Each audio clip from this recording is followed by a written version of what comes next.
practicing to beat somebody. We're practicing to beat everybody. My expectation is we go out and dominate and create a nightmare and make people never want to play you again. If you are a fan of another team and your coach is not out there doing everything that Kirby Smart is doing right now, you are already losing. You feel however you want to feel about that. Nowhere to run and nowhere to hide for 4 quarters. They got to see us in our house for 4 quarters. They got to look us in the eye for 4. This is about us and our family and our house. This is about us. This is our mentality. We ain't backing down. We ain't running. Set a tone, send a message. This is our house. Physical toughness wins in football now. And if you in this room, you got it. And if you come in here, you better believe in it. Because this physical toughness, it's what makes the difference. Elite focus. That's all I'm doing to the guy across from me. I'm fixing to whip his ass. Not in my box, not today. It's about us. It's about our family. We attack. You take that helmet and you strike them. And you strike them and you strike them. That's how you get respect. Physically, I will break them. You know, I asked you guys the other night, how many times do you have to prove a point? Well, apparently, at least twice. And that's exactly what those Bulldogs did yesterday. There was a game, in case you didn't know, there's a pretty big game yesterday, and those dogs went out there and just handled business. At the bottom line, that's what it was. It didn't matter, just like they've done all year long. It did not matter the adversity that was put in front of this football team. They went out there and finished the drill. Just keep chopping. That's what it was. If there has ever been a team that went out on the field and displayed a program win under Kirby Smart, it was this team, and it was yesterday. There was a little bit more to it than that, honestly. And maybe we'll have an opportunity to chat about that a little bit as this thing goes along. But it was more than just a program win. It was really a little bit of an in-your-face win, if you know what I mean. I mean, think about it. They were there on the podium after Georgia had already put the thing to bed. Greg Sankey, right there, congratulated Oklahoma and the University of Texas. Congratulated Texas on a great game. And somehow forgot, let it slip his mind to congratulate the team that won the championship on the field. And then, of course, our boy Kirby let them know about it. So, you know, they shared a few words after it was over. I don't know exactly how friendly those words might have been. The two like each other, generally speaking, but I thought that was pretty interesting. It was a little bit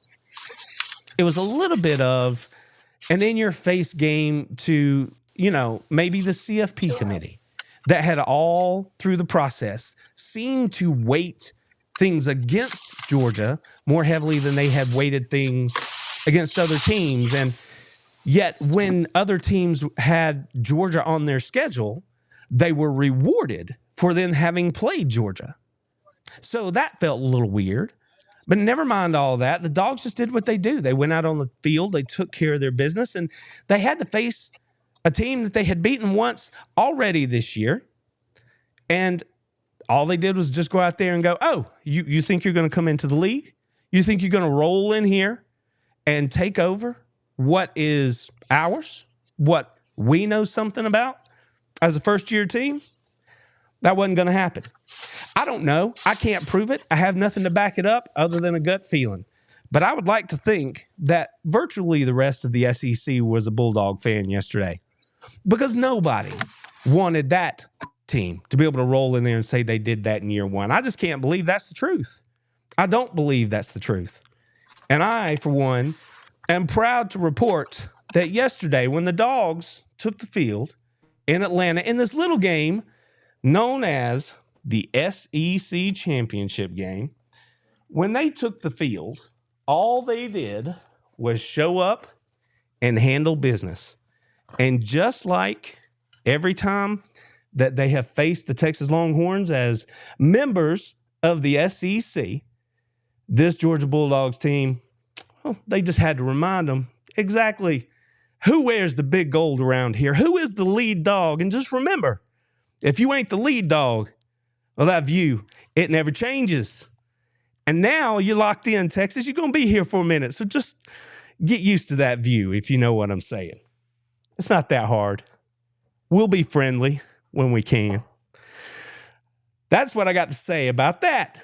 As you can see, the Dogs, in historic fashion, put another W on the board, handed Bevo another L in overtime, 22-19, to claim yet another SEC championship. This squad that has been doubted at every turn, and I know people who aren't in Bulldog Nation, they don't like to hear that. They don't want to know that it actually is tough. Football's a hard game, right? The factors that go into it, they impact everybody. Georgia's no different. So they don't like to hear it when people say, man, everybody doubted us or whatever. I don't really care what they want to hear. I don't really care, because when you walk away with the big gold, when you walk away with the ring, then you've earned the right to say whatever you want to say. And right about now, I ain't trying to hear none of that. I ain't trying to hear no more Texas fans coming up in my comments or on this platform, any of them, and being like, yeah, next time we'll get you. Okay, listen, as a Georgia fan, I know what it's like. I know what it's like, right? We were up against Nick Saban at Alabama for a handful of years, and I know what it's like to go in there wanting the challenge and then being denied. It just feels like it's not going to work out for you. It gets in your brain. Welcome to that world, Texas. Welcome to that world. Because as of right now, I ain't wanting to hear another thing about we going to do this or we going to do that. You can take that, shove it. Because when it matters, your boys ain't showing up. My dogs are. So, ride with that. Clip this out. I don't care. Because those boys right there, they made me right. They took care of business. Them Dogs didn't just do it. They didn't roll the ball out there. They didn't hand you the red Georgia G and say, this is our championship. No, they didn't play great in the first half, and Texas had a lot to do with that. As a rule, I don't disrespect Texas. That's a good team. That's a good coach. It's an historic program. And the Dogs had to fight their way through it in the first half, but they did.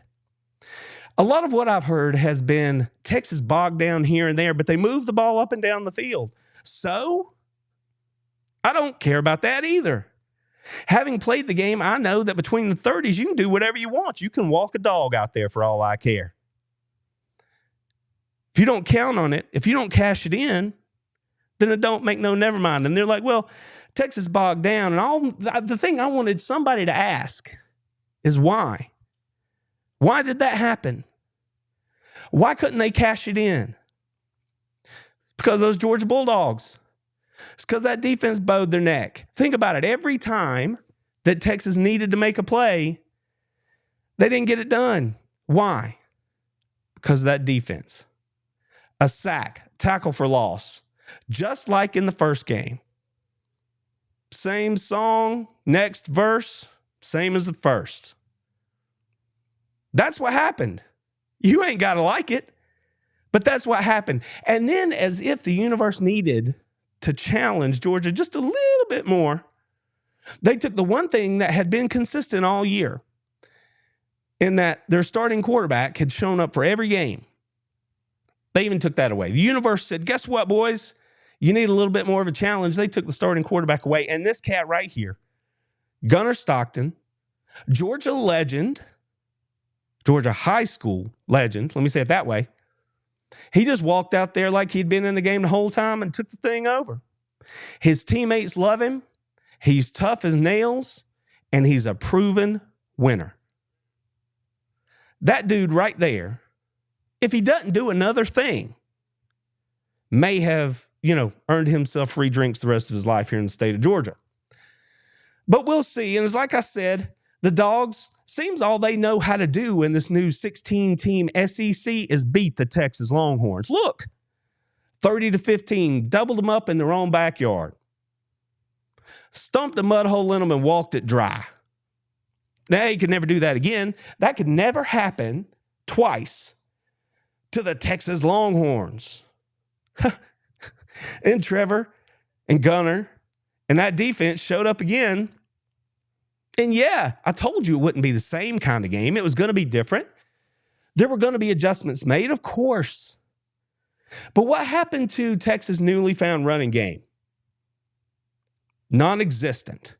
They averaged exactly the same number of yards in the SEC championship game that they averaged in the first meeting. 1.1 yard per carry.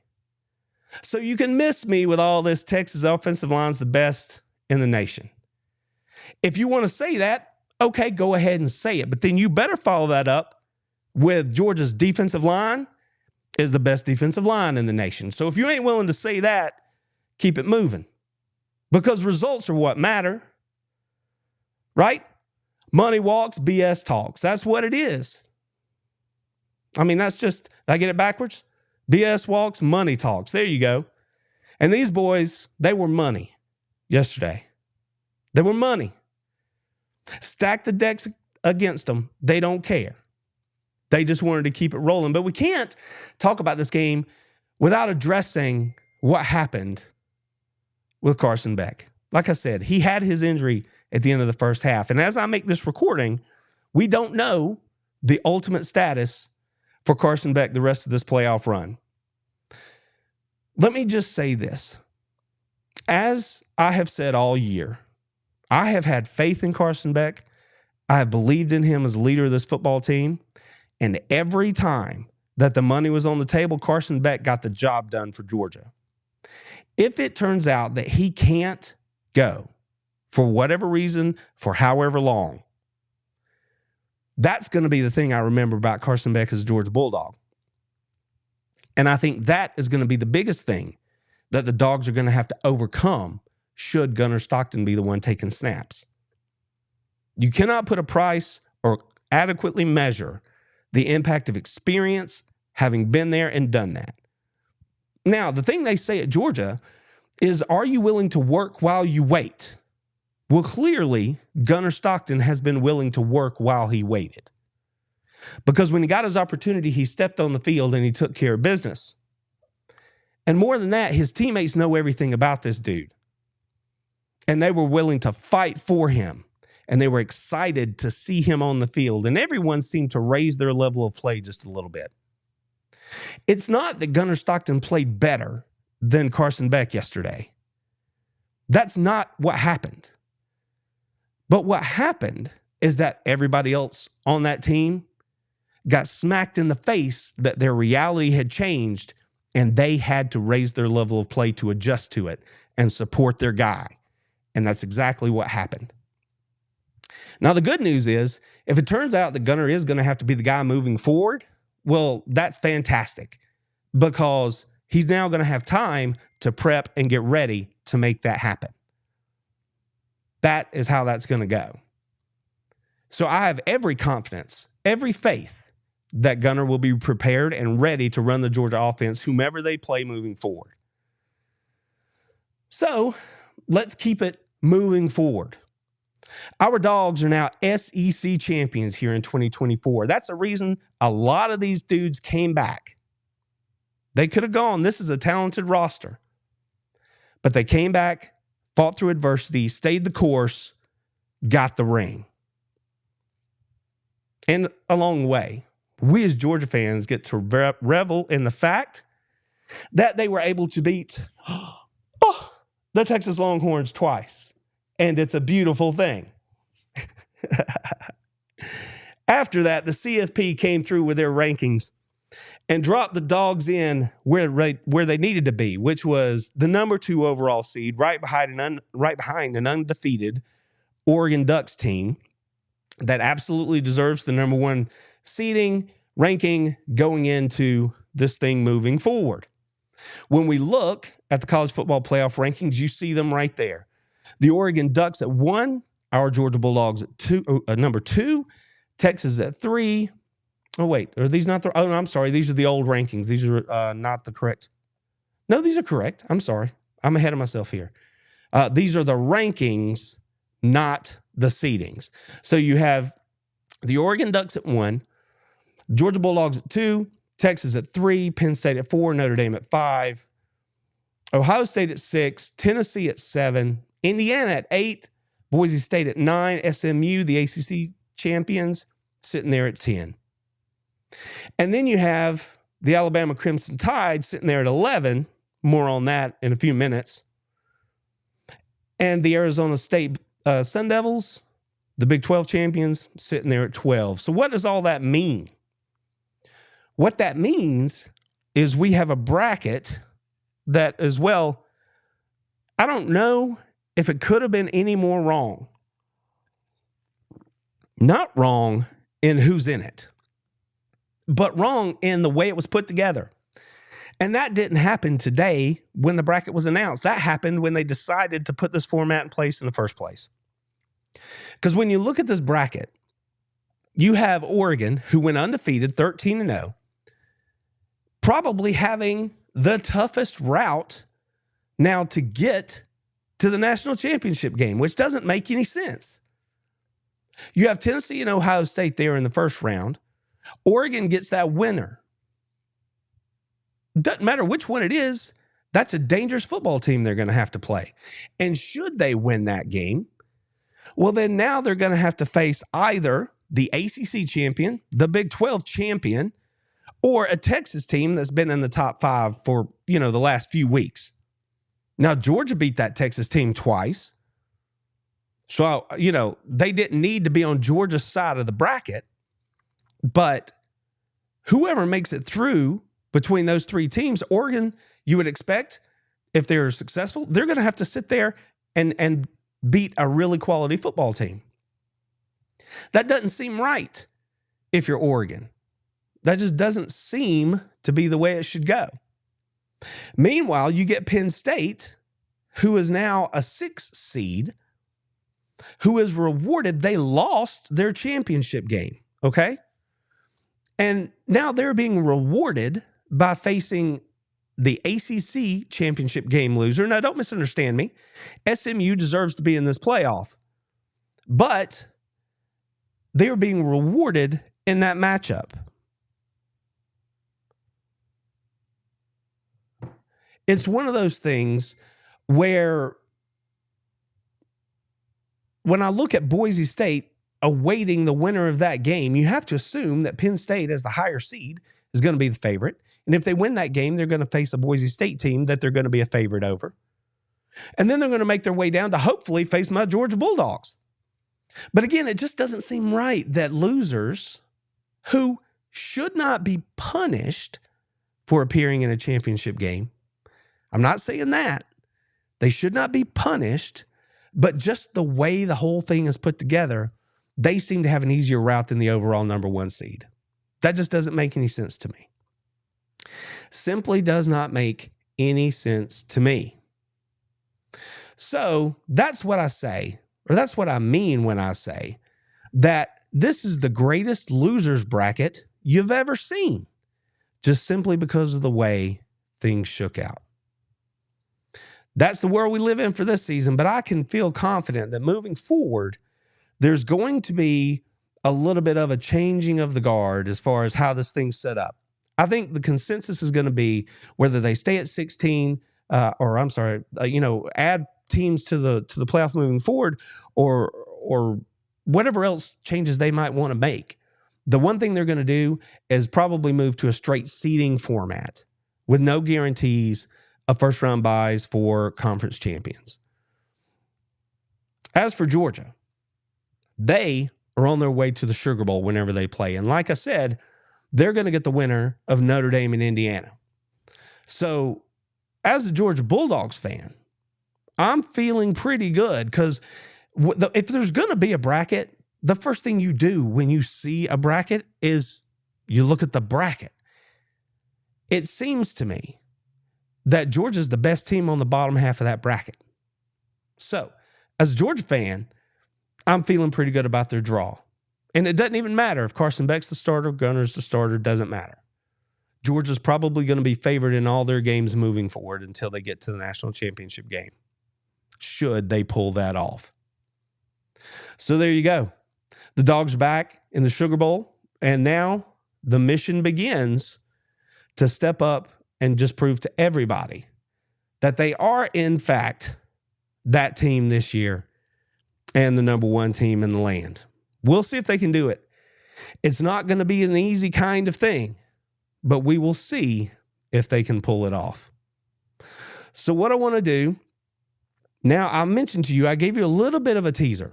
So what I want to do though, is just back up a little bit and let you know that, yeah, the Dogs are in. Yeah, Texas is in, Tennessee's in. But the drama going into yesterday was going to be whether or not the SEC could get 4 teams into the playoff.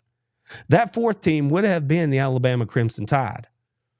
For most of that game last night, it really, really looked like the Tide were in trouble.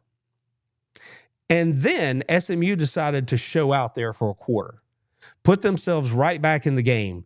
And there was some hope bubbling up, right? Because if SMU had won that game, as they were supposed to do, right, as the higher rated team going into the game, then the decision would have been Alabama or Miami. Who deserves to get in? But Clemson thwarted all those plans. Last second field goal beat SMU. SMU deserves to be in the field, but now Clemson's in the field as the champion. And that was enough to nudge out the Alabama Crimson Tide. So the SEC only gets 3 teams into the playoff overall. Well, to talk about that a little bit more, because I can talk dogs all day, but if you want to know something about a program like the Alabama Crimson Tide, you need to talk to people who cover the Alabama Crimson Tide. And I am thankful that tonight I can tell you that's what we're about to do. I'd like for you guys to welcome in my friend, Stephen M. Smith, working for Touchdown Alabama, writing for Touchdown Alabama, hosting his own YouTube show over there on the Touchdown Alabama YouTube channel. And I would like to have Stephen come in here and educate us all a little bit about the perspective of the Alabama Crimson Tide after having been left out of the playoff. So, Stephen, you with me, man? What you got for me?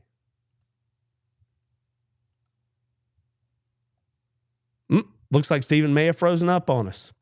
So if that's the case, I hope he can make his way back. That's all right. We can sit here and just keep on chatting about what we got going on. So hopefully Stephen can rejoin us, because I do want to get the perspective from an Alabama person about what it looks like for Alabama moving forward in Kalen DeBoer's first year, about whether or not he is going to be able to do things with the Alabama Crimson Tide. Let's see if we can give this another shot here. Let's see. I'm working on it, everybody. Aha, there it is. Something froze up on that first one. Let's see if I can make this happen. We're going to try this one more time. Bear with me, y'all. We're going to give it a shot. Here we go. Let's see. There's my man. There's Stephen. I hope you can hear what I was saying. I was trying to let everybody know who and what you all about, brother. How you doing? I'm good. Can you hear me now? I got you, man. I got you. So just to recap, Okay, Stephen M. cool. Smith, he's with Touchdown Alabama. He's going to let us know what it's about, what's happening in the world of Alabama and Kalen DeBoer in his first year as the Crimson Tide missed out on the 12-team playoff. Stephen, let us know, man. What's happening? Well, Randy, of course, the people are disappointed in Tuscaloosa. Obviously, the dream, the thought process was to get into the 12-team playoff. You don't get in. You have 3 losses, and that's no fault on the committee. Of course, the committee looks at strength of schedule, strength of record. But Alabama, if you handle business and you beat Oklahoma, you're not in this situation. You're not in this mess. You're in the playoff. But because of the fact that you go up to Norman and you lay an egg, only scoring 3 points, you put yourself in the situation. So for the Alabama football fans, although they would have liked to have seen TCU win and Alabama get in, they understand, hey, don't feel bad for us. We messed ourselves up by not handling business against Oklahoma when we should have. So if that's how the fans, if they're keeping it real, right, and it sounds like they might be, what does that do to flavor how they feel about KD in his first year in Tuscaloosa? Are they looking at that as a net win about where they thought they were going to be? not a success. And I hang out on some Alabama pages because I like to support my buddies. So I've seen a few out there who are, pretty irate about the whole situation. So I am curious, what do you think the pulse is in terms of DeBoer moving into this bowl game that you guys have coming up here? I think Randy, it's a split, right? You have the Bama fans who have been fans since Paul Bear Bryant and Gene Stallings, of course, DeBose, Franchione, Mike Shula. They're like, hey guys, it's okay. Like, we've seen worse. We've seen a 3-8 Alabama team. We've seen a 6-6 Alabama team. We were part of Bama teams that could never beat Auburn. So they did it. But then you have the Saban people, who I like to call them the Saban romantics. Yeah. They only came when Nick Saban was there. So Yeah. they're the ones kind of frustrated by, well, all we've ever known were championships. All we ever known were winning seasons and getting rings. And the fact that DeBoer couldn't do this with arguably one of the most talented rosters in college football, this doesn't sit well. So you see a full divide here between the fans that have been there, done that, they understand, and the Saban romantics that all they have ever known is winning, because they didn't come on the Bama wagon until Saban won the first national in 2009. So it's a firm Randy split down the middle. Well, the people that I listen to, like yourself and a couple other Alabama voices that I like to listen to, the more reasonable among you, because that's where I try to live. I try to stay in that reasonable space, the rational area. And those of you that I've heard talk about it, from the beginning, you guys were like, listen, folks, you don't lose the greatest head coach of all time and then just get better, right? That just doesn't happen. Like, you might be able to sustain it, but it's silly to think you're going to be better. And a lot of those voices I heard say, well, if we wind up at 9-3, maybe 10-2, that's a successful season. And I did hear a lot of folks say that was the cutoff line, right? So say you get to 10 wins, that's probably putting you in the playoff, which in this instance would have been the case. So given the fact that they finished 9-3, didn't make the playoff, and now we're looking ahead to the ReliaQuest Bowl on December 31st against the Michigan Wolverines, how is that setting you up? Just the vibe as we move through bowl season and the transfer portal, which was started popping. I know Alabama's no different than other major programs. There are people making moves. All this stuff adds to the flavor of that stew that's brewing over there in Tuscaloosa. How are people feeling about that? Just the general vibe as we move into this portion of the year. Well, obviously, Randy, fans do not want to play in the ReliaQuest Bowl, obviously. But I mentioned in the video that I did, if you wanted a consolation prize, you get a chance to get some get back against Michigan, of whom you lost to a season ago in the CFP semifinal matchup in the Rose Bowl. You get a chance to go up against Michigan again and have a chance to this time have a different result, a better result. But I think this game sets up Kalen DeBoer. This is your team. The Saban remnants are going to be gone. This is your team. How do you set up your culture, your philosophy, your foundation for years to come? And it starts now. I mean, obviously, you look at, does Jalen Milroe play in this game from a quarterback perspective? This is a big moment for him. If he chooses to play in this game, great. If he chooses to say, well, I'm going to be a first-round draft pick, probably the second or third quarterback taken off the board, let me prepare for the draft, that's fine too. If he chooses the latter, you look at Ty Simpson, a big opportunity for that young man to go out there and show that he's the face for the 2025 version of Alabama football. Not just that, you look at Monday, the transfer portal window opens. How many Bama players are going to hop in this portal? You already have a few so far with Kobe Prentice announcing he's going, Caleb Odom announcing he's going, Miles Bay now announcing he's going, and those Kendrick Law announcing he's going, and that joins the likes of Jaheim Otis, Jamil Hurley, and Keanu Coops. So how many more could possibly hit that portal? That remains to be seen. But this is the time, Randy, right now, Kalen DeBoer figures out who are my dudes, who are my guys, who are all down on playing with Alabama in this bowl game and moving forward. This is where DeBoer finds his leaders moving forward next season and beyond? I agree with that 100%. Just today, actually, I believe it's in today's press availability, Kirby, they were moving on to talking about their bowl games and stuff. And they asked him a general question about college football bowl games and what it looks like moving forward and that sort of thing. And Kirby's a big proponent of the sport of football, and he wants people to play it, and he wants it to be healthy, kind of like Nick Saban always has been. And they asked him this question, and he spun it in such a way. He's like, well, I don't know any football coach that doesn't want the opportunity to coach better his team, learn about his players, all that kind of stuff. Because when you're in a world where you have the portal, you have to turn your roster over so much every year, and you have so many of those freshmen coming in as mid-year guys, you want as many opportunities as you can possibly get to see those dudes, evaluate them, and develop them before you get to spring, right? That's an extra 3-4 months right there that is now commonplace. So I agree with you 100%. I know Alabama had a good class. I don't know how many of them are early enrollees, but clearly this is an opportunity for DeBoer and that staff to get their hands on those dudes, evaluate the portal, and try to, like you said, cement whatever their culture is going to be moving forward. And I say whatever because clearly I don't know that. That's where you come in and you can let us know. So I agree with you 100% right there. As far as just to sort of put a bow on this discussion, what do you think is, if people are going to end up watching the ReliaQuest Bowl, Alabama and Michigan on New Year's Eve, what is it that you believe they should be looking at? Is it whether or not Milroe plays? I know you touched on a couple of these things. Is it who's on the field, who's not, who's with the team, who's not, that kind of stuff? Is that, do you think, where people's focus should be in this bowl game moving forward? And then any additional comments you have there that you might want to put a bow on this discussion? I think you focus on, Randy, who's in this game and who's not, because that's where the future of your program is. But then you also want to look at, among these young freshmen who enter in this class, who is helping this team prepare for Michigan?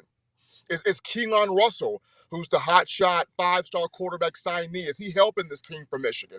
Are there any, offensive linemen, defensive players that you brought in this class? Are they helping this team prepare, for the Wolverines? I mean, you're asking yourself, how locked in are these assistant coaches, right? Because there's a conversation about, does Kalen DeBoer clean house?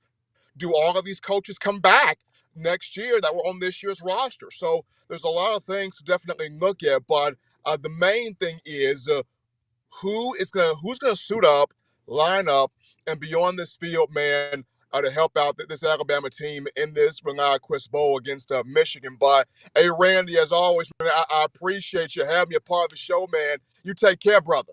All right, dude, y'all have a good evening. Thank you for taking the time to come in here and make us all just a little bit smarter, a little bit better as SEC fans moving forward. I appreciate you, Stephen. Absolutely. All right, brother. Talk to you later. So there you have it, friends. If you're curious about what's going on inside the SEC, that's what we try to do. We know a few voices. We have a few people that we like to reach out to.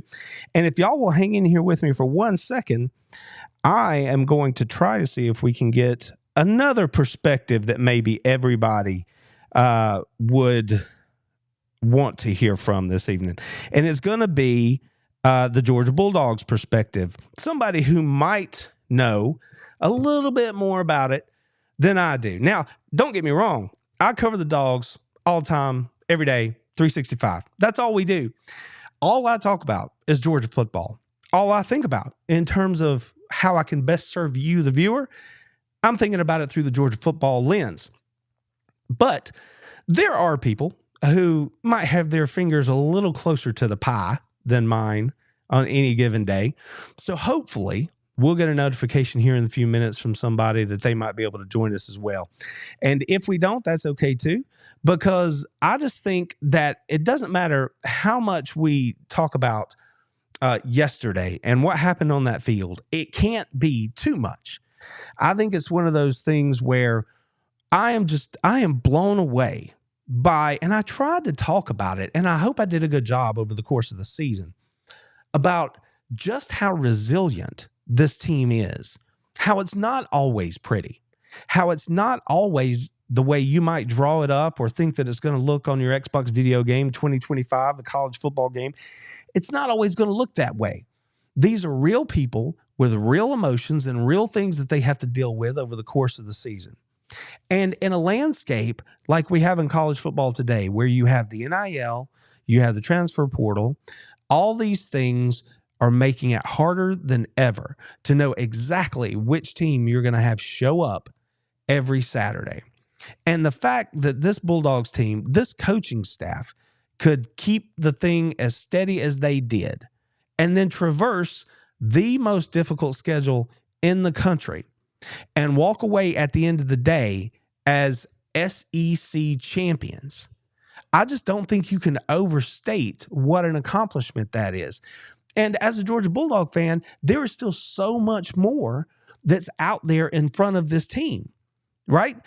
We understand, it's just like I was talking to Stephen about, there are things that are going to change. Talk about the shifting sands that these coaches are working on. The transfer portal is going to open up, I believe it's tomorrow, and it's going to be jumping.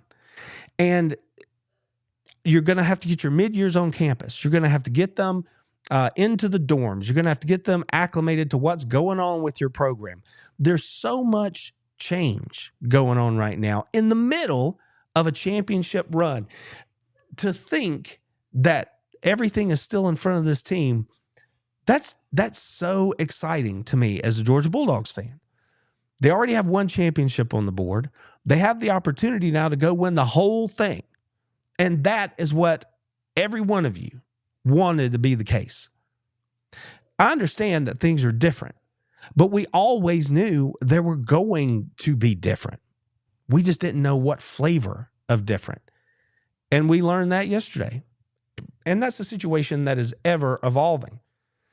But going back to the college football playoff and the way this bracket looks, if we take a second and just walk through it here, Clemson is your ACC champion, and Texas sat there in the 5 seed. Now, before this thing was played out yesterday, I was thinking to myself that, well, if you end up in the 5, then you're probably going to be in the best position to make the easiest run to the national championship game, relatively speaking. But as it shakes out, again, now I believe that's going to be the 6. If you look at Penn State, they're, like I said, they have to play a quality SMU team that I feel showed last night they deserve to be in this tournament. They're an exciting, dangerous team. If you're a Penn State team, now you have an opportunity to play a lower ranked, lower seeded team that lost their conference title game just like you did. And then you're going to go play a Boise State team that, as good as they are and as good as Ashton Jeanty is, I can't see how Boise State, at least today, and we'll talk about all this moving forward, would be favored in that game. I mean, anything can happen, but it's hard to see it. Penn State, if they just handle their business, looks like they're in a good position to move forward and face my Georgia Bulldogs, because I think that Georgia's going to be favored regardless of who's starting at quarterback in each of these games moving forward, including that Penn State game. So that's where Penn State sits. Now, it was funny to me that James Franklin, y'all have heard me say this before, but it was funny as all get out to me that James Franklin was on the CFP selection show today talking about how he hopes that weather impacts the game when they play SMU. I had to laugh. Because why would you go on national television and say, man, we need every advantage we can get to win this game, including from Mother Nature? I don't think we're good enough to win straight up. That's what I heard. I don't think we're good enough to beat this team if it's not snowing. Call me crazy. That's what I heard. Made me laugh. If we go back up and look at Clemson and Texas and where they're sitting in this bracket, Texas has to be the favorite in this matchup. But I'm sorry, Texas, has to be the favorite in this matchup. But Clemson and Dabo Swinney, they're, a dangerous team that has a history of beating teams they're not supposed to beat. And frankly, as good as the roster is for the Texas Longhorns, and they are a very good football team, they are not an elite offense. They are fantastic defensively. But if Clemson can muddy it up and keep it close, there's a chance they could win the thing. Either way, I'm happy to see Texas on the other side of the bracket, because how many times do you have to make your point? We've beat them down twice. Get your butt on over there to the other side. If you make it back to see us, good on you. We'll talk to you then. Until then, I don't want to hear anything else from you, Texas. And then they get an Arizona State team who might be the hottest team in college football right now, and my boy Cam Scatterboo. I've been talking about him all year. That's why you should be watching the Powers Hour on Thursday night, because I love me some Scatterboo, because I like to say that name as many times as possible during every broadcast, because that's just a whole lot of fun. So, again, Texas makes the advance there, and they're playing Arizona State. Let's just assume that happens. Yeah, they're hot, but again, you'd have to think Texas is going to be favored if it's them. If it's Clemson, I'm not so sure about that. Arizona State might be the favorite. This bracket just looks weird to me. Then you look at that next row, Tennessee and Ohio State. Ohio State is rewarded for being a 2-time loser, right? And now, and bad loss, by the way, a bad loss to a bad Michigan football team, rewarded by getting a home game over the Tennessee Volunteers. Whoever wins that thing, which should be an exciting game, they're going to go play the Oregon Ducks. The number 1 overall seed is now going to have to play a team that I think we can all agree, regardless of who wins it, has the potential, if they're right, to hand you an L. That's some reward if you're the Oregon Ducks. I know Dan Lanning doesn't care. He's like, line them up, let's play. That's fine. It's the way you should feel about it. A wonderful opportunity to beat a tremendous football program. I could be a head coach. See how I can spout off coach speak? That's how this goes. But it is something that could be difficult. Then you got Penn State, Boise State. Let's take 1 second and talk about Indiana and Notre Dame. The cool thing about this pairing on the lower side of the bracket, and again, Georgia's the best team on the bottom half of this bracket. So I'm feeling pretty good about the Dogs here, regardless of who decides that they want to advance to face them. But you got 2 teams in the same state there, so the weather thing is not an issue, regardless of how much James Franklin likes to talk about it. I think Notre Dame probably going to win that game, and then you're going to have them facing our Dogs in the Sugar Bowl. There's just a little bit of history right there that I think we could all probably get behind pretty good, if you know what I mean. What I want to do right now, friends, speaking of Georgia history, like I said, we might have somebody who could provide a little bit of a different perspective to what's going on in the world of college football when it comes to the Georgia Bulldogs. Someone who is going to come at it from an angle that, we might view it similarly, but we're certainly probably not going to view it the same. So without further ado, I would love to bring my friend Roddy Nabulsi onto the show with us here. How you doing, Roddy?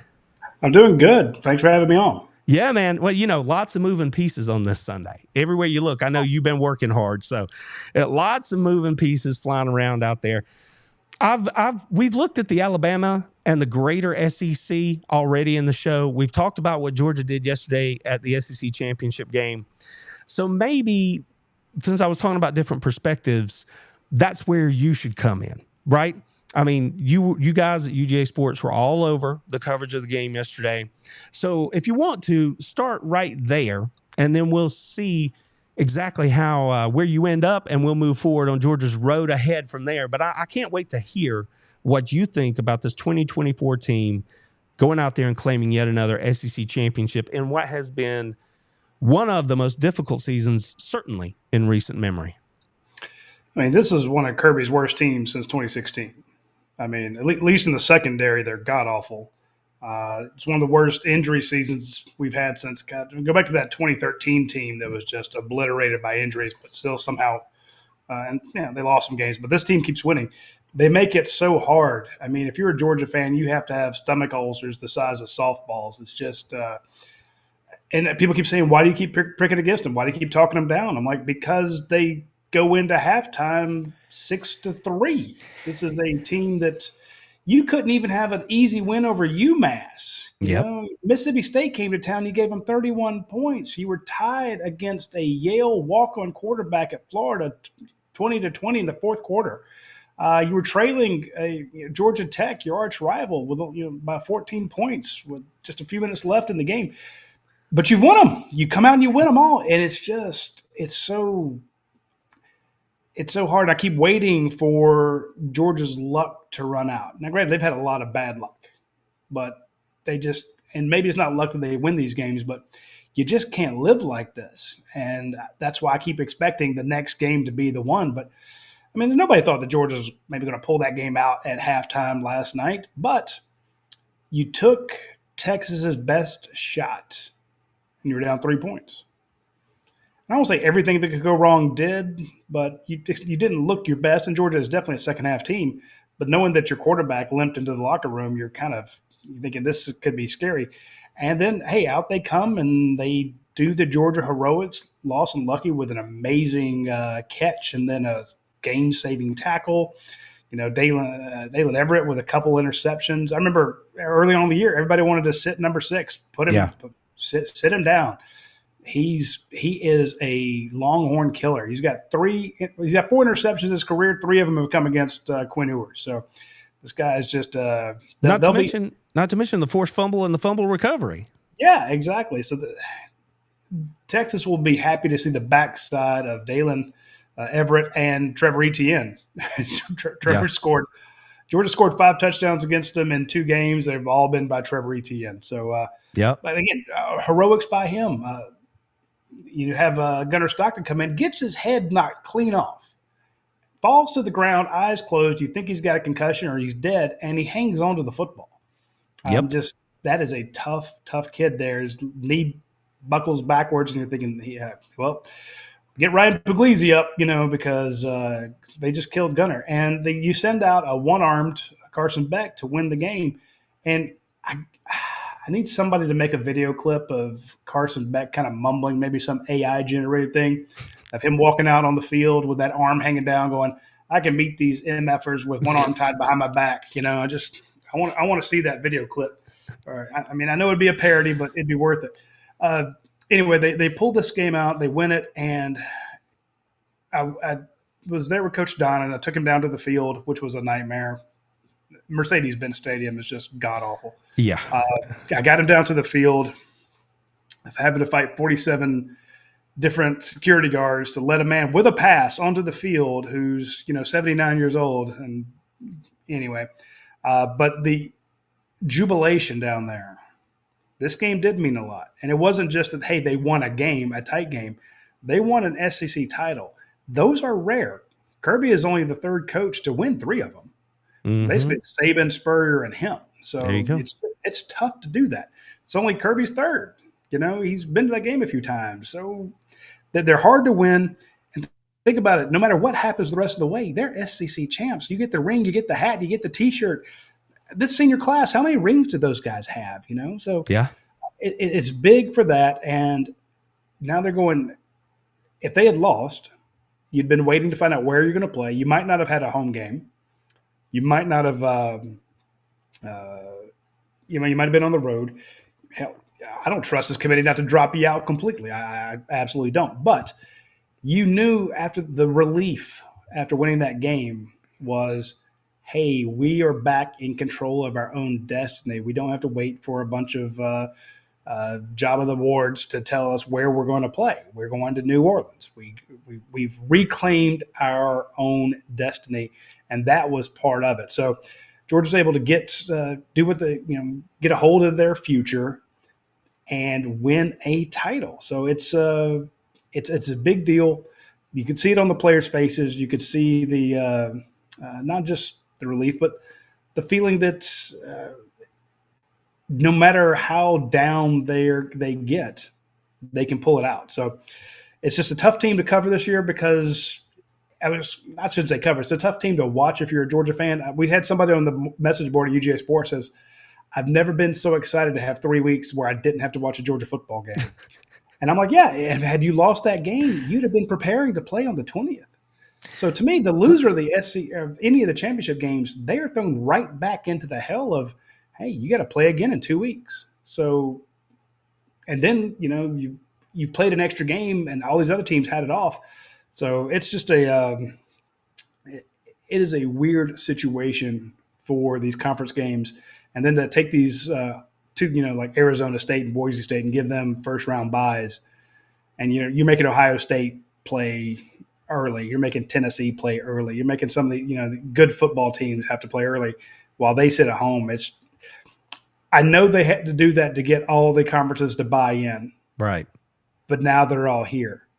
So now it's time for the bait and switch. Now it's time we're throwing that bullshit out. We're getting rid of this automatic qualifier. We're going to see the teams. Oh, I know you didn't want that.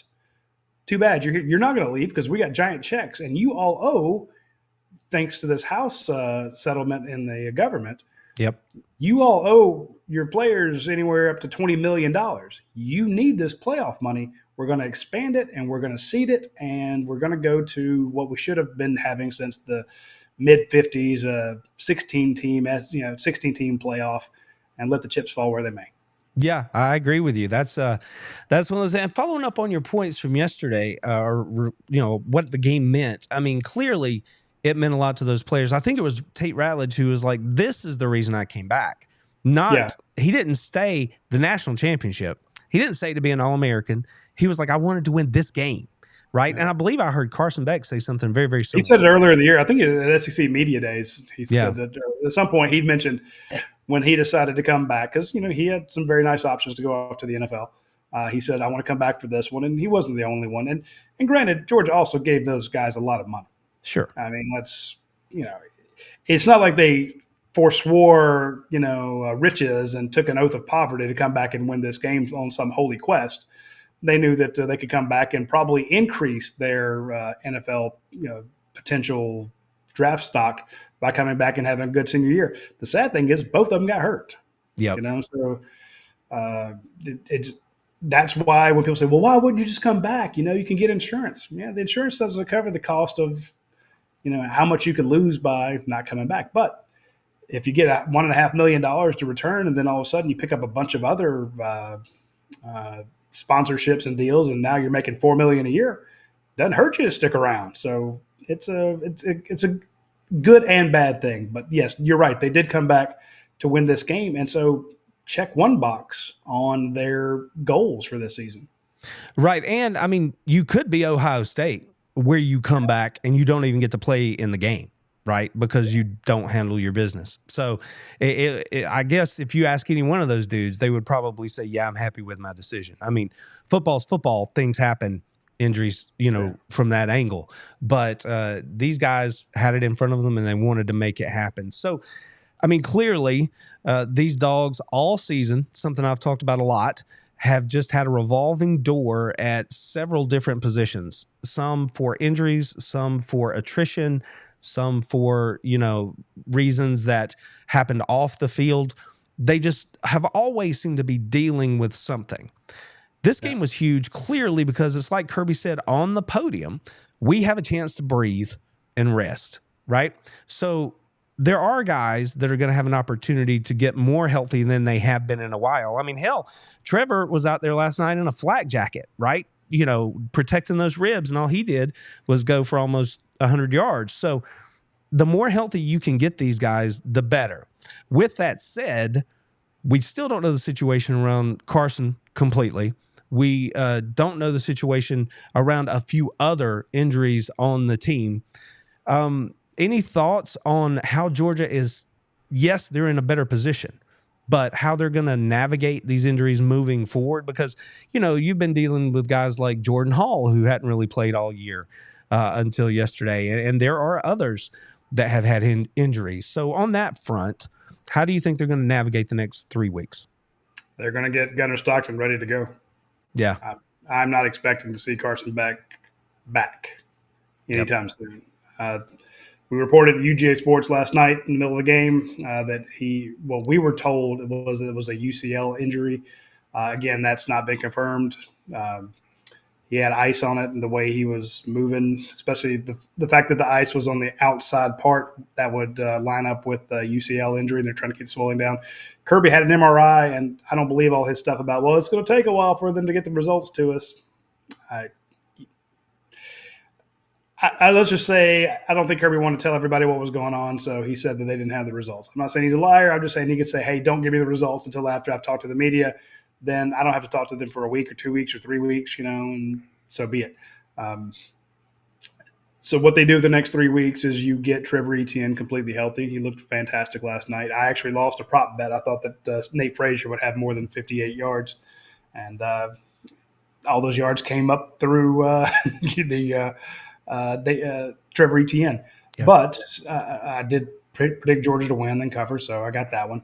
But you have to get him healthy back. You're going to lose a lot of guys to the portal. Yeah. And so the next three, and you're also, you just signed one of the top classes in the nation. Those kids are going to come in. They're going to get to practice with you. Speaking of that specifically, clearly mid-year is the trend. Do we have a good solid count on how many are mid-years out of this class? Like all but 3. Really? Okay. I knew it was a large number. I put it out to my guys. I'm like, who's a mid-year? And they started saying, well, this guy's not, this guy's not, this guy's going to run track. And I said, well, would it just be easier to put out a list of who's not an early enrollee? And they said, yeah. So we'll have a story coming out this week about early enrollees. We're also going to do something on, who has redshirt eligibility, because a lot of guys redshirted. And it's not just the freshman class. There's some guys, upperclassmen who, or sophomores or more who did not play this year. You mentioned guys like a Jordan Hall who only played 4 games. They could take that as a red shirt year. So we'll put out a red shirt report on who's available. But yeah, this next few weeks, you will hope that maybe Carson, it's not a UCL, it's just a sprain or something, and that he can rest it and come back.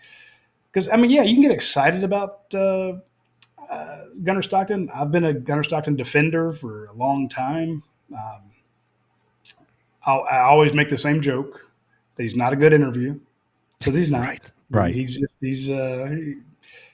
can tell you, he just doesn't want to. So that is fine. He doesn't have to answer our questions, but he's a baller. Kid balls. Every time I go see him, he's scoring all these touchdowns. So I love watching him play, and I think he gives Georgia a new technique. But you threw him out there against the number 1 defense in the nation. You're going to throw him out there against a Notre Dame team that's hungry, or an Indiana team that's stingy, and then you can face Oregon for a title. Yeah, you can face Texas again. It's a tall task. It's the best time, and it's like, hey, there's no UMass for you to get used to. There's no Texas Tech. There's no softy on the schedule to kind of get you into rhythm. You're going to go out and have to win. Basically, it's what was it? Jake Fromm against Notre Dame. Yes. Okay, buddy. Let's get him. Go. Yeah, his first start might be the same thing as Jake Fromm. Jake Fromm's first start, Notre Dame. But think about that. What a wonderful parallel that might be, because the way they approach that game. They pay me the big bucks, man. Come on. That's right. The way they had to approach that game, though, just speaking from a game plan situation, right? Play great special teams, play great defense, make the throws you're comfortable making. You see it. If that's what it turns out to be, what the game plan is going to be moving forward. But they got 3 weeks, to your point. What are they going to do over the next? And I asked Kirby specifically on the call today. I'm like, what is your schedule going forward? Yes. I want to, and I know he won't tell me exact details. He says, well, we have a system. This is what we like to do, but school will be out, and then we're not constrained by that 20-hour rule. You do have to give them off 1 day a week. And he says any coach worth his salt will give them more than 1 day off a week. But we're not constrained by that. And we have a system, for when they get a break for Christmas, when they have to come back. But you also got to give Gunnar Stockton credit. He did not practice with the ones. Right. And everyone's like, oh, well, everybody gets you get your practice with the ones on the bye week. You get your practice with the ones during competition periods, right? Yeah, the Monday competition periods. Yeah, and even then, that's not very long, man. Right. So it's usually by Tuesday on through Friday walkthroughs, it's one guy, which was why it was such a big deal years ago when they started Dwan Mathis against Arkansas. Mm-hmm. And they brought an ice cold Carson Beck off the bench who had taken no snaps with the number one team, and he won that game. Stetson Bennett. Stetson Bennett. That was people like, yeah, we escaped that one. I of all the legends and all the stories of Stetson Bennett, that may be my favorite one because he was pressed into duty with 0 first string snaps, and you're not running the playbook. I mean, you're watching it, but you're not doing it. Yeah. And it's tough to come in and win that one. So my point is you got to get ready there. You've got to get ready on your you've got to get your game plan right. And you got to find a punter. Well, that's where I was going to be moving forward. I mean, obviously, Kirby said the same thing. Before I move on, though, I really appreciated your question about the schedule. So over the next 3 weeks, you see, I was asking about it too. So, like you said, that's where you get the big bucks, Roddy. About the punting situation, he said the same thing about Brett, who, you know, we don't know, the MRI happened, so he was towing the company line there. Yeah. But apparently, he feels pretty good about the kid that if Thorson can't go, you've got another guy back there. But then again, Thorson. I can't remember his name. I know, right? Well, that's because you got a Ray Guy candidate. He does a good job. I'm like, what? Hey, Kirby, what's his number and what's his name? Well, you got a Ray Guy award candidate right there, you know, finalist who might not be able to kick for you. So hopefully that's good news too.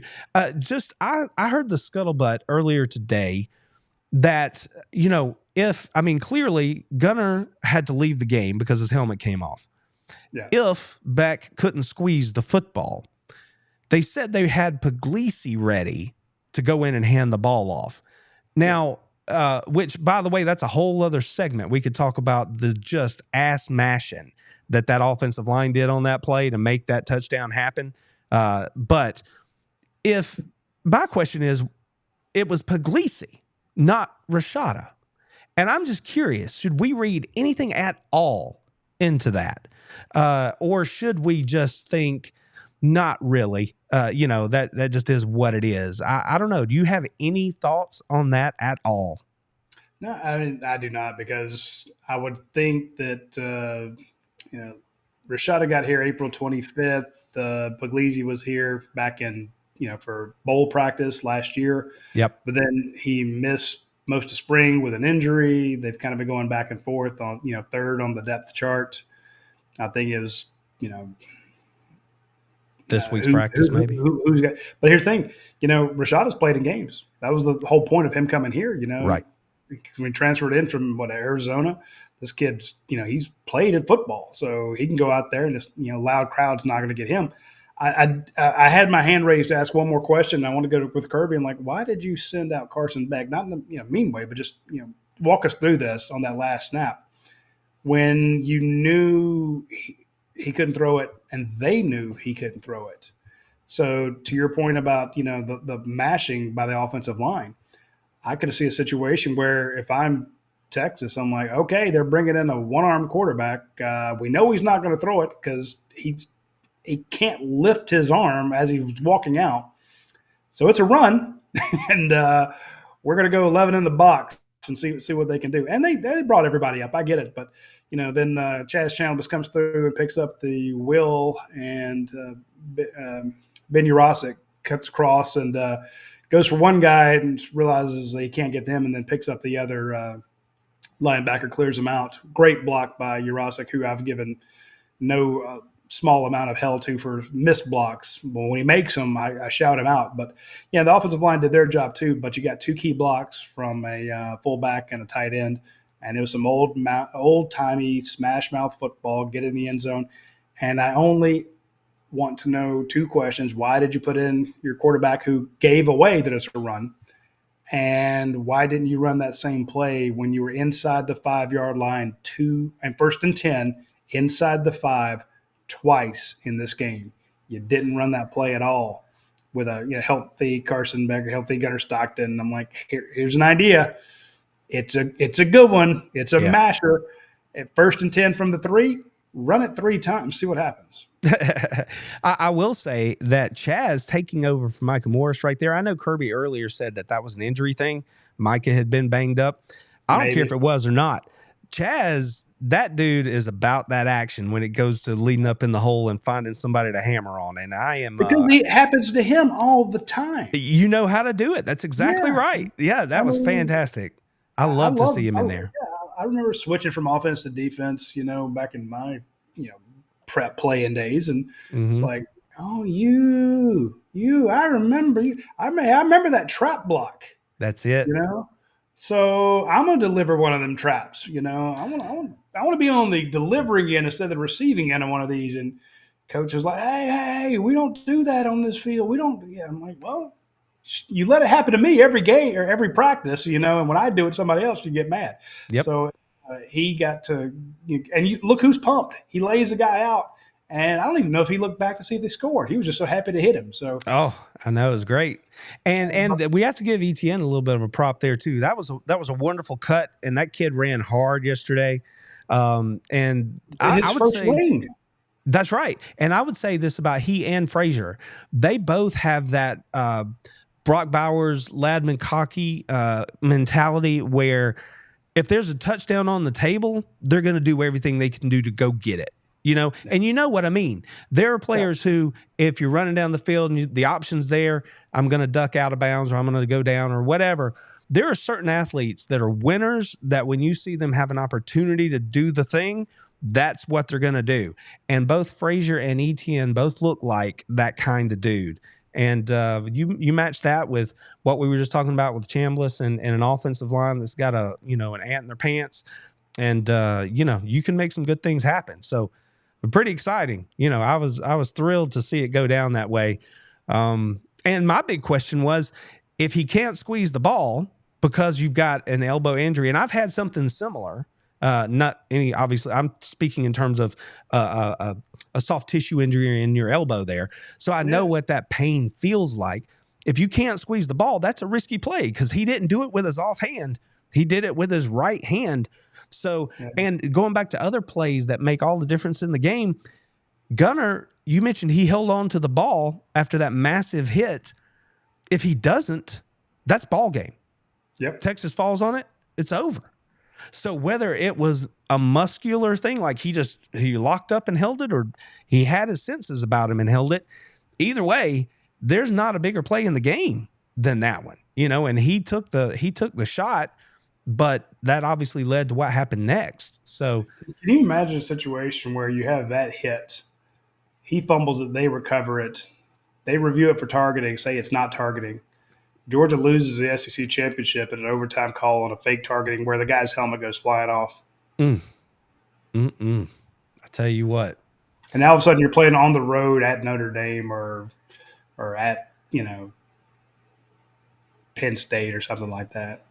And, I think this is a space where we can also address the Arian Smith situation, right?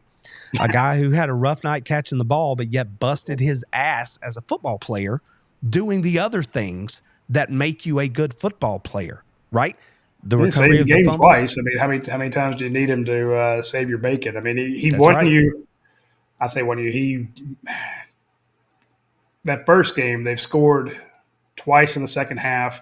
They're threatening. Georgia's backed up, and he hits an in cut on a third down, makes a big play there. Then they run the flea flicker. They march the field, scored, take it away from Texas on that in Austin.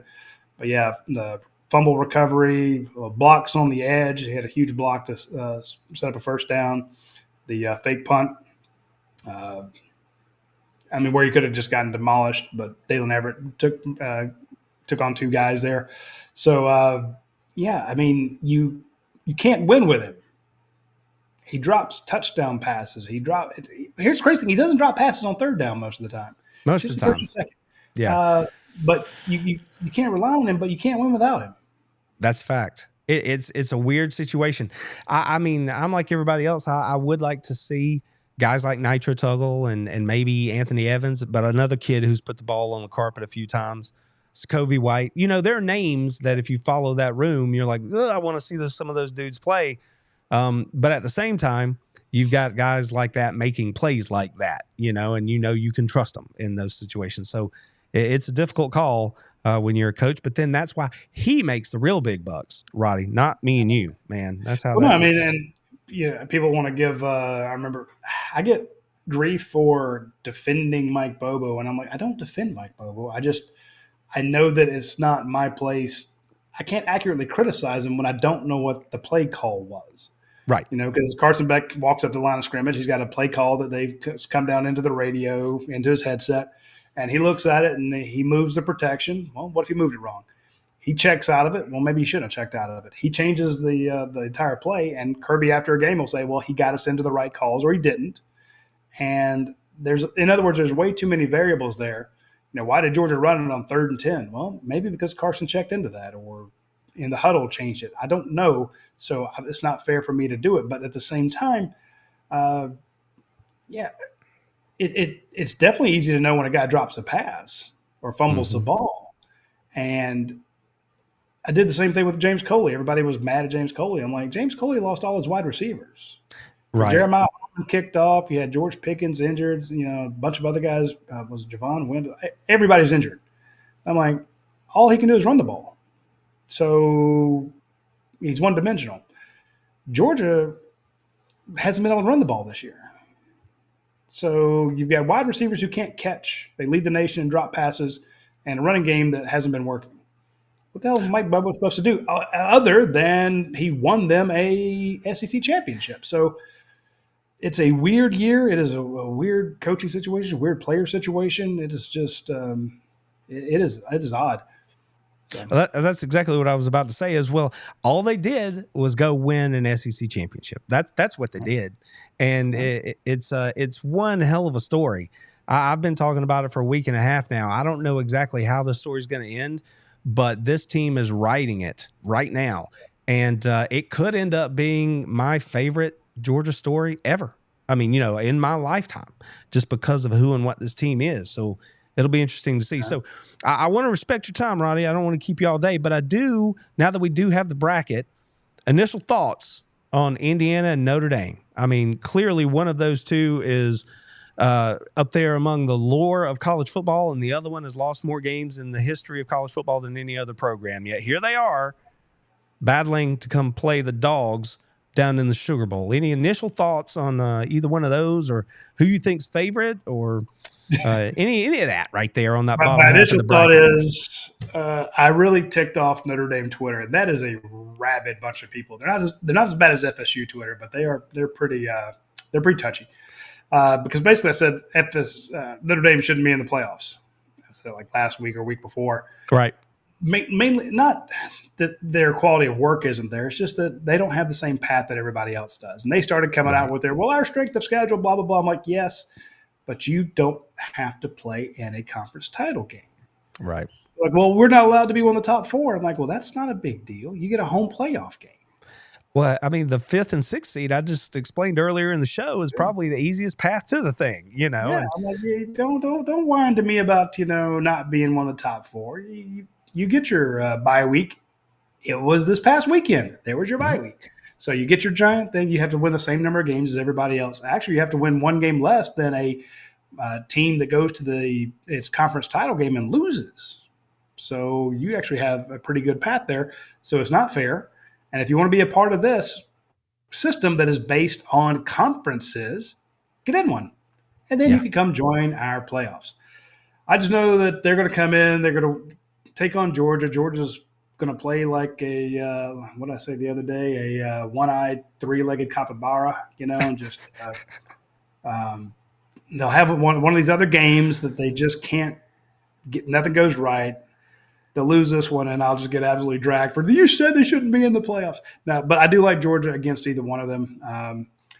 I will be rooting for Indiana, not because I'll have to eat crow about Notre Dame. I would like them to beat them, mainly because for Georgia's sake, if you want Georgia to win this game, take on an Indiana team who hasn't been there before. Notre Dame has played in big games. Notre Dame's used to bright lights. They're used to the national stage. Give me an Indiana team that, they had one big game to win and they didn't. Right. Georgia is, used to being in Sugar Bowls and national championship games. Look at the games they've played this year. Look, I would like for somebody to go through, and when ESPN and ABC, they put out those graphics at the end of the year, every Monday at the end of the weekend, most watched college game this past weekend, and they talk about how you had 8.5 million watching Georgia versus Georgia Tech, with 11.4 million tuning in at one point for a peak, the most watched ACC game all year. Of course, it was against an SEC team, but my point, and it's a great game, legendary game. Mm-hmm.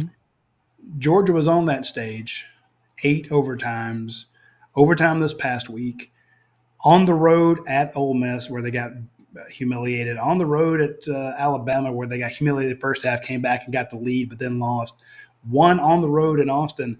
They've been through a war. Indiana ain't played nobody.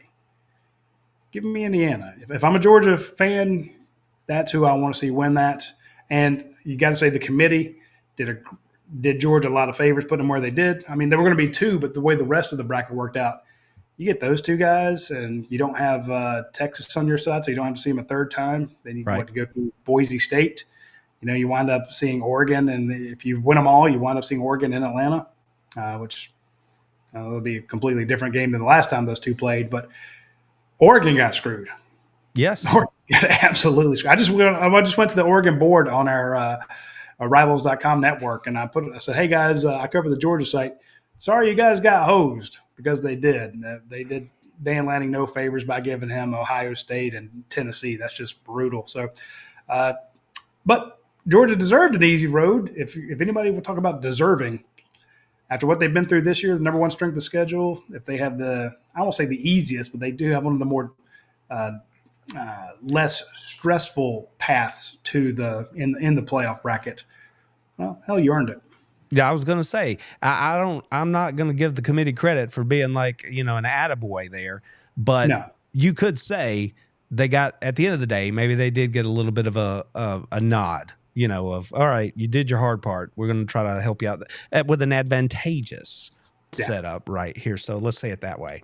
Rodney, I mean, so it's 2 11-1 teams. So right. No pushovers for sure.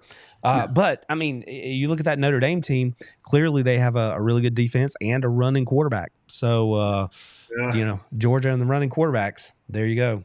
Georgia's got one now. So maybe there'll be a fair fight. There you go. Tell you what, Roddy referenced it a few times here, just to let you guys know. I mean, talking about what they have going on over there at UGAsports.com in the coming days. I mean, transfer portal opens tomorrow, right? And we just wrapped up National Signing Day.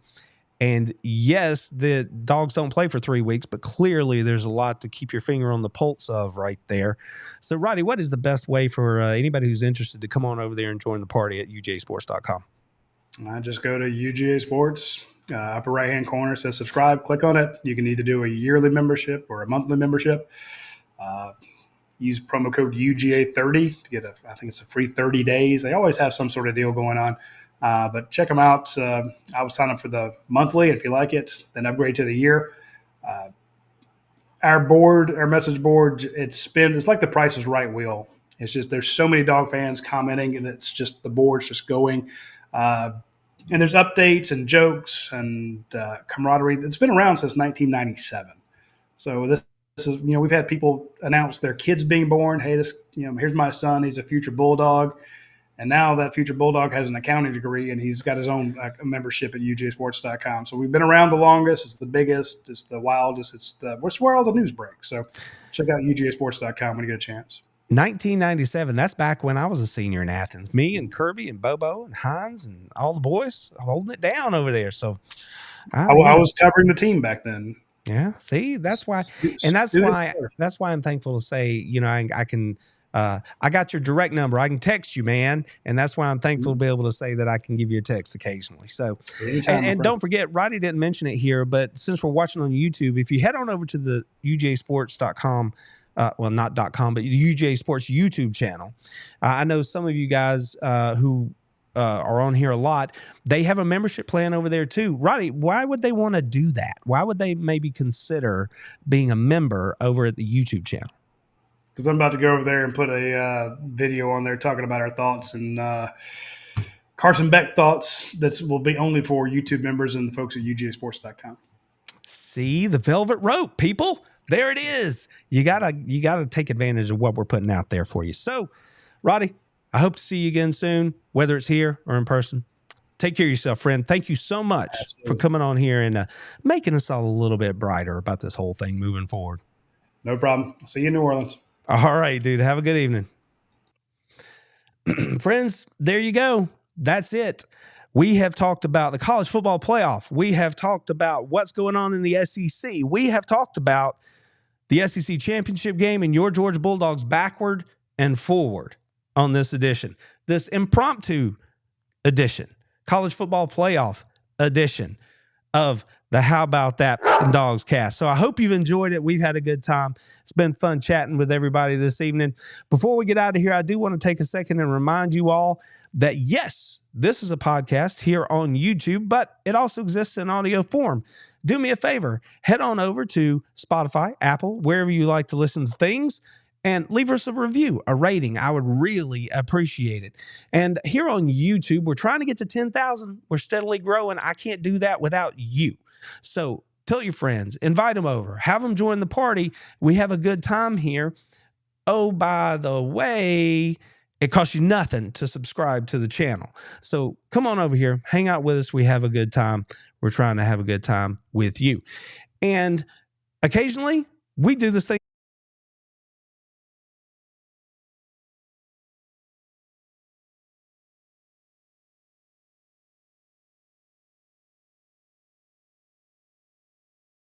to our channel members. I want to say thank you so very much for the way you support this channel. Without you, I can't do everything I want to do over here on this side of things, and you make that possible. Our Georgia Bulldogs are the 2024 SEC champions. That's right, the SEC champions. It feels so good to be a champion again. And now we're on the doorstep of what could become the most historic season in Georgia football's long and storied history. So, buckle in, stick around.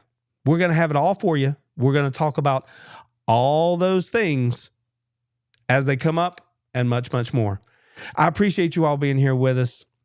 Take care of yourselves. Take care of your friends. Take care of your families. Take care of each other. And as always, go Dogs!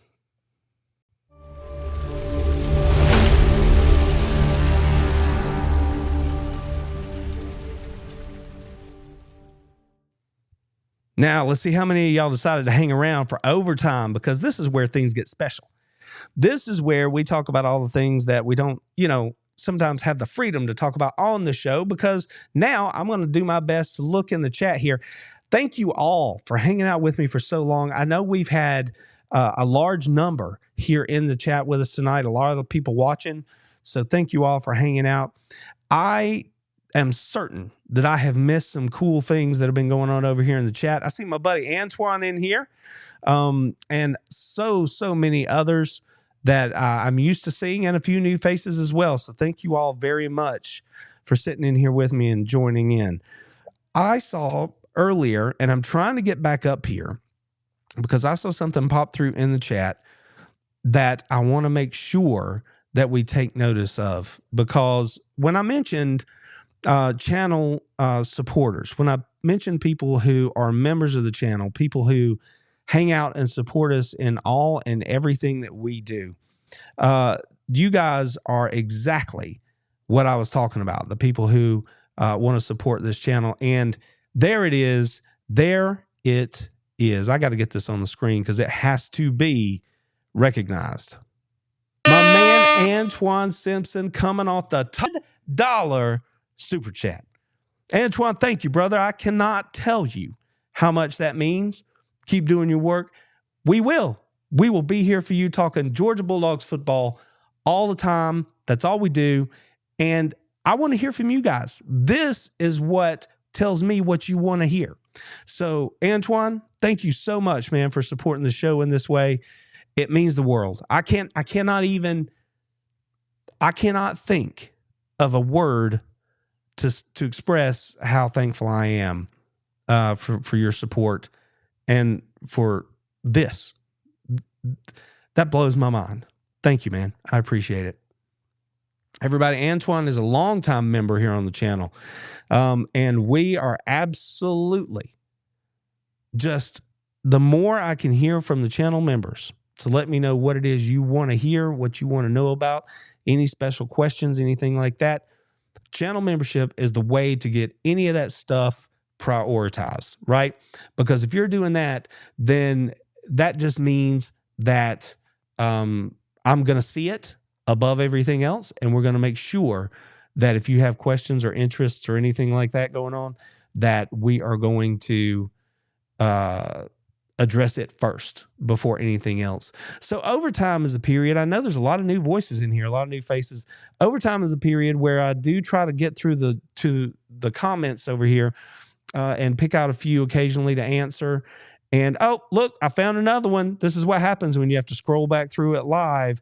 Let's get this on the screen.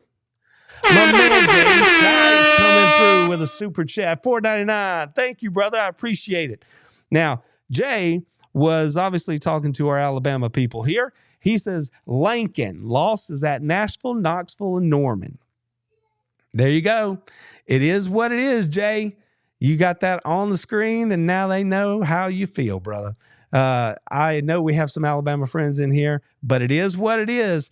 And that's one of the interesting things about the people. We heard Steven during the broadcast talking about how mostly Alabama people feel like they are where they should be, right? If you don't want this to happen, not making the playoffs, then you need to handle your business. And that he feels like most Alabama fans feel that way. Certainly the Alabama fans that I am closest with feel that way. And that's the thing. Alabama didn't have an issue. I heard a lot of people in the Twitter sphere where, it's not real. It's not reality. And people think they can say and do kind of anything they want to say and do. And I can't tell you how many ridiculous posts I saw today by Alabama people who are like, we are never going to schedule a strong out of conference schedule again in the future. I'm like, well, friend, your out of conference schedule was not your problem. That wasn't the problem. You did fine against Wisconsin on the road. You did great against Mercer. That's not the issue. The issue was handling your business inside the conference. So those comments on Twitter or anywhere else reek of ignorance. And I don't understand why so many people want to get out there and just proclaim how ignorant they actually are about this thing that they profess to love so much. So don't be ridiculous. Be like my rational friends over here who understand that if you handle your business, you would have been in the playoff. That's just how it goes. I hate the phrase, it is what it is, but there's nothing that fits better in this moment for this situation. You didn't take care of business inside the conference, and that's why you didn't make the playoff. So I think I can leave that part right there, but those are my quick thoughts on that. Scotty, Jay, a lot of long-time people in here. I appreciate it. Jay, yeah, man, we are trying to get to 10K. I always wish I could do more. I could produce more videos faster, do more live streams. But as anybody who's been around this channel for half a minute, y'all know that, there are priorities here. And first and foremost, that's my baby girls and the family, and then it's the job. And so we're doing the best we can do. And I appreciate you guys, riding with us, because I know that I want to do more, but time only allows me to do so much. And I appreciate the fact that you guys are like, that's cool, Randy. We got you, buddy. Jeremy's asking if we know about Colby Young. I don't know anything about Colby Young yet. Nothing that's not public. And he's back with the team. He's practicing. I have to assume that will continue. If I had to place a bet, if you made me choose, I would think that the odds are better than 50-50 that he is back with the team by the time the bowl games begin. That's based on nothing except open source information. So any of us could go read that same stuff and draw whatever conclusion you want to draw. But my feeling is that the trend is positive. And if we just keep progressing in that direction, I think Colby Young might be back on the field to help out whoever is playing quarterback for Georgia. So there's that. Charles says that he thinks the SEC, somebody out of the SEC, is going to win the national championship this year. Well, certainly the odds are in favor of that. I never can remember the number, but it was something like 14 out of the last 17 champions have come out of this conference. So odds are good that an SEC squad is going to win this thing. So there you go. And he said he's going to be rooting for our Dogs. So thanks, man. I appreciate that. And yeah, it sucks to see Brett Thorson get hurt. That's a weapon. That's not just a punter. That's a weapon that went down for the Dogs. And that's something that you always hate to see. I appreciate you guys hanging in here. Kevin says, talking about Colby Young, he has a hearing this week. I don't know that, man. If you've read that and can verify that from the source that you read it, fantastic. I just, I don't recall that I've read that. So like I said, my information is just based off of open source and just my gut feeling on the whole thing. Let's see. Oh, and Antoine's saying the same thing. He goes to court tomorrow. There you go. See, you guys are a little bit ahead of me on that front. I see that we had 49 people hit the like button and 3 hearts and 1 thumbs down. I don't know what I did to get the thumbs down, but I see it. I appreciate it. And I'm glad you interacted with the content. Thank you very much. 43 in here with us now. Thank you guys. Seriously, we've been going for more than an hour on an impromptu show. Thanks to Roddy for choosing to come in here with us this evening. Like I said, it's been a busy day in his world. And it was great of him to make time for us. That was fantastic. Roddy's a good guy. If y'all ever, I don't know how many of you guys are over there, and check out UJ Sports and their work, or here on the YouTubes and check out their channel. If you ever have any interest in me having a greater role in what it is they're doing, let them know. Tell them, leave comments, stuff like that. Let them know, ask about having me on, that kind of stuff. I've done it with them before. So we'll see if we can do some more stuff in the future, because I always like hanging out with those guys. Good bunch over there. Good bunch. Yeah, Jay, Alabama fans making statements that don't make sense. There you go. Ransom's in here with us, fired up for some OT. See, that's what I'm talking about. OT doesn't always have a time limit on it. It all depends on, what's going on, what's interesting, what we're talking about. But Ransom's here for it. I appreciate it. Let's see. Only rookies leap. Yeah, see, they're not new to the channel, or they're not familiar with what's going on. And I see the numbers are growing again. So maybe they're like, wait a minute, I thought we were done. Thanks for coming on back, if that was one of you. Yeah, our good buddies, Herb and Raj, I know they're doing double duty tonight. They got some other stuff going on over there. And they're trying to they're talking Bama. So what's happening over there in the world of Bama. But I know they've been in and out, and I appreciate their support. I hope I've seen 225 in here. I've seen a lot of you guys that are usuals, and I appreciate that very much. And I appreciate you hanging out with us. So if anybody's got something on your mind, that you think we ought to talk about real quick, I'm happy to entertain it. I kind of got through all my stuff. I'll tell you, just on the quarterback front, just about what Georgia's got going on right there. I'm with Roddy. I think you have to assume that Carson Beck he's done for a minute and quite possibly done for the year. No insider information here, none of that. But as I mentioned with Roddy, I have had an injury to my elbow that was a soft tissue ligament injury, and even if structurally everything is sound, it is a very painful injury. So at some point it would be not just battling through the discomfort, but in my instance, I dealt with numbness and things like that. So that could affect you handling the ball as a quarterback, right? Because obviously passing the ball is a very tactile thing. And so you need the feel of your fingers and control of them the way you trust them to work. So even if structurally that injury is okay, I just think he's going to have a minute to heal. And then if he did come back, how much time would he need for practice? Because rust is a real thing. People used to talk about it a lot when you just had a bowl season. And how do you handle the layoff? Is your team going to come out flat? Are they going to be rusty? Well, now, if you win a bye, I'm sure we wouldn't have to look too hard to find people who would make that argument that, well, you got to watch out for rust and all that kind of stuff. So it's one of those situations where even if structurally he's healthy, and then you can overcome all of the, burning fingers and control and pain issues that he might have to overcome, then he would have to practice to get ready, right?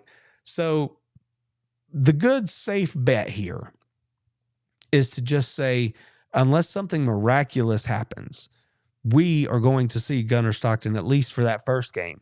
And if I were a betting man, possibly more than that. So I think that they can do things with Gunnar to get him ready. I think he knows the system. And I know that he is a gamer. And I know his teammates will play for him. So at the end of the day, that's just going to be what Georgia's road is when it comes to this. They're just going to have to play the hand they've been dealt. Can they still win games? Yeah, they can. I mean, you've got a special teams unit and a defensive unit that will give you an opportunity as long as the offense is doing their part. And that doesn't mean that they have to play hero ball. It just means play complementary football and don't beat yourselves. So I fully believe that Gunnar Stockton is capable of doing that. I feel bad just on a personal level for Carson Beck if the situation is that he can't come back and finish out what he started. But as I said to Roddy, that's just part of it. And sometimes you have to overcome adversity. I mean, it would not be the first time that a team had to replace their starting quarterback and then they went and won a national championship.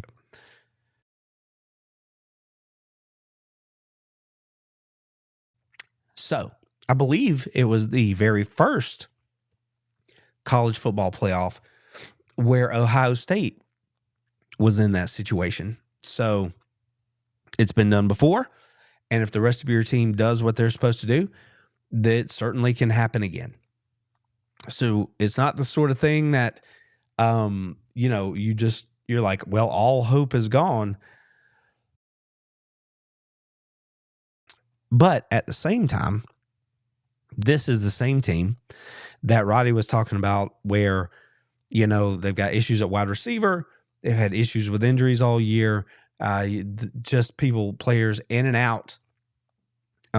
We know what this team is through, 13 games. So they are going to have to show up every day and do all the things that are necessary to play winning football. And then when they show up for the games on Saturday, or I say Saturday, in their bowl games, then they've got to show up and handle business. Because the biggest factor in all of this, and I'm not sure I spent enough time on this during the broadcast there, is that Carson has been the leader of this team. And when it was crunch time and time again this year, he's come through for them. And that comes from experience and just self-confidence. And if you haven't played in a while, even though he was a tremendous high school athlete, if you hadn't played in a while, you might not have that same feeling. And that's where Gunner is, right? So he might be a supremely confident kid, but at the same time, recently, have you been able to do it? And the answer is no. So he would have to remind himself of exactly who he is, right? And get his mind right if he's going to go out and execute and do the things he has to do. Is he capable? Absolutely. I believe he is. Absolutely. And he's got the players around him that can help him. But that's the key, just like it was for Carson Beck. They have to help him, right? He certainly can't do it by himself. So that's the way I see it. I don't see a lot of new, questions in here, question comments or anything like that. So I guess I'll let you guys get on out of here. Like I say, I've kept you for a while, but I certainly appreciate you hanging out with us, because it really did, especially on a show where I wasn't even sure I was going to be able to get it on the air, and you guys showed up for me, and that means the world. And every time you show up, that's the kind of thing that makes me be like, I'm going to do it, because they're going to show up for me. So thank you. And after an hour and a half of talking, my throat's telling me it's probably time to go anyway. So thank you guys so much for being here with me. Again, y'all take care of yourselves. Enjoy the bowl games leading up to ours.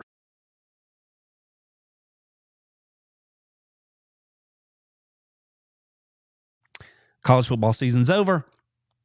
I say enjoy every opportunity you have to watch college football until the national championship game, whether that's our Dogs or any other team. And when the Dogs are on the field, I know you're going to show up and cheer as hard as you can for them. Thank you all for being here. Take care of yourselves and each other. And until next time, go Dogs!